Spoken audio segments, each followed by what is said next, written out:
Maugong ang pangalan ngayon ng aktor na si McCoy De Leon matapos kumalat ang balitang may posibleng bagong proyekto umano siya sa GMA Network.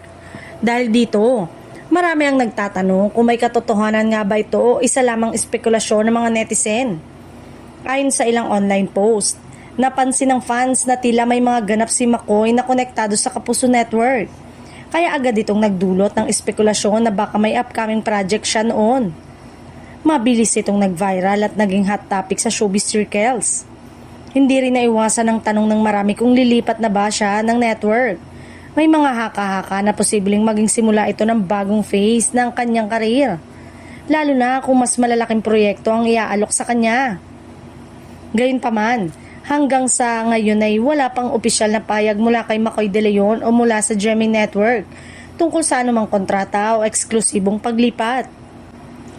Kaya't nananatiling chismis at walang kumpirmasyon ng mga lumalabas na balita. May ilang fans naman ang nagsasabing mas maganda kung mabibigyan pa siya ng mas maraming proyekto kahit pag-guesting lamang ito sa ibang network dahil makakatulong ito sa kanyang visibility bilang aktor.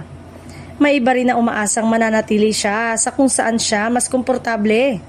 Sa ngayon, naghihintay pa rin ang publiko ng malinaw na anunsyo mula sa kampo ni McCoy habang patuloy ang intriga kung may katotohanan nga ba ang usap-usapan tungkol sa kanyang posibleng proyekto sa GMA Network.